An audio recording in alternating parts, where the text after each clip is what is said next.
Hello, I'm Michael Whitehouse, and this is the second August 16th, 2009 video blog. The reason that there's two of them is that I realized that through a peculiar oversight, I forgot to record a August 15th video blog, so I'm just recording August 16th twice. So I'm going to get to all the housekeeping stuff that I said I was going to skip because I didn't have time for it. First off, welcome Aaron to the subscriber group. I finally figured out where to find my subscribers, so I can actually look at them. I think there's a couple I don't recognize. But so feel free to comment and introduce yourself if you don't think I know who you are by screen name, which is entirely likely. Also, I have a few questions people have asked, which I will answer, and because I did promise to do that. The first one, Mel asked, why is there no video of Mel from Rocky?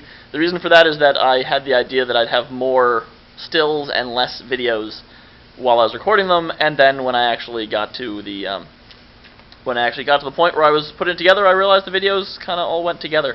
So that's why there's no videos of Mel. Or alternately, because I don't like Mel. Take your pick. Question 2. What is Mel doing in the Worlds Apart video that she is in the first montage? The answer is that she is running her trivia contest that she ran at the anniversary, if I recall correctly. Then I have 3 questions from Lama. Lama first asks, how do you balance your time with a very large temporal scale? You want a real answer? Not terribly well. Mostly during the week, I'm working in the traditional driving and getting stuff done. No, not getting stuff done. Just making money sense. Occasionally try to get stuff done during the week when I can, but usually it's a matter of, instead of sleeping, I'll answer emails and make video blogs. And on weekends, I actually get productive work done, like things for Sci-Fact and Malcon. Next question. Was running a game store always a goal in your life? It was certainly a goal from at least a month before I started setting up Phoenix. Getting into gaming was certainly always a goal. When I was graduating high school, when I was graduating high school and going to UMass, I realized I'd always been into gaming since I was 8.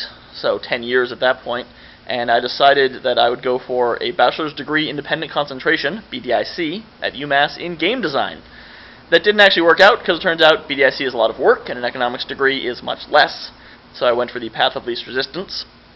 Then later on, in my senior year, my friend Jason Malmstrom mentioned that an empty spot in the Squire Village shops would make an excellent place for a game store.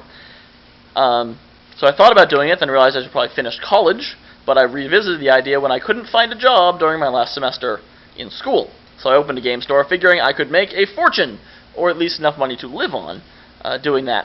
I was, of course, mistaken, as you are likely aware by now. But it was certainly worth doing, but it was not my life's ambition from the beginning. Next question, what is your favorite game? My favorite game is Galaxy Trucker, at least right now it is, it changes. I tend to school everyone at Galaxy Trucker. I played a game of Galaxy Trucker today where I beat all 3 other players combined. Mel asked me to recommend 3 books. They could be obscure or common, but to recommend 3 books. So the 3 books I'm going to recommend. One is the one I'm reading right now, I mentioned before. That's where I got the tank trivia from. Is War Made New by Max Boot. It is a fantastic history book, which I'm actually thinking I might run a North Star class from, discussing war over the past 500 years and various revolutions in warfare that have changed how war is fought. The next one is Every Man a Tiger by General Chuck Horner and Tom Clancy. It is an excellent book about how the Air Force was used in the Gulf War and how the first Gulf War, was actually a very revolutionary conflict. And had it not been revolutionary, had the U.S. not innovated dramatically, it would have been a much tougher fight, since Iraq was one of the 10 largest militaries in the world, and we were outnumbered 2-1 going in there. So a lot of people think that it was just a cakewalk to go in there, like fighting a third world country, which Iraq certainly was not. We beat them because we were smarter, not because we were bigger. The third one is a book called Celeste by K.T. Pinto. That might be a bit harder to find. It's a lesser-known book. She may have self-published, I'm not sure, but it is a book about a vampire named Celeste during Roman times. And it's very interesting, very well-written, and KT is a friend of mine, so I highly recommend that you get that book as well, if you can find it. And if you can't find it, let me know, and I'll put you in touch with Kim herself, and she will probably get a copy for you. You can also find her at Aresia, and I believe she'll also be at PyCon, which is this weekend. pi-con.org. Be there. And lastly, Naomi mentioned that I make her giggle, which I'm glad. Apparently this is amusing. There's someone else who mentioned that I am funnier than I seem, which I thought was interesting. It kind of suggested like I'm a comedy ninja. You know, you don't know that I said anything funny, but suddenly you're laughing. Like, by the time you're laughing, it's already too late. Maybe. Anyway, I'm glad I had a chance to do this supplemental video, and now I'm on track. I have now done 1 video per day, on average, even though the 15th had 0 and the 16th had 2. On average, it's still 1 video per day, so I'm still well on track to that goal.